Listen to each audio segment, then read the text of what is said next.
ព្រះយេស៊ូវមានប្រាប់បន្ទូលបង្រៀនយើងថាកុំឲ្យថ្កោលទោសគេឡើយដើម្បីមិនឲ្យមានគេថ្កោលអ្នកវិញ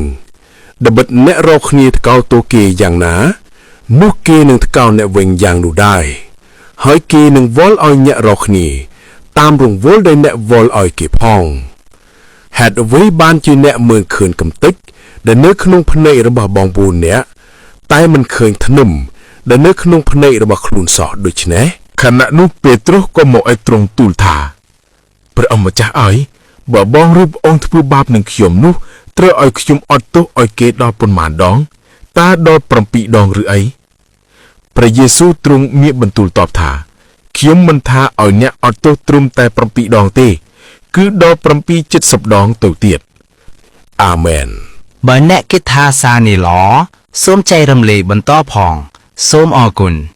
សូមព្រះប្រទានពរ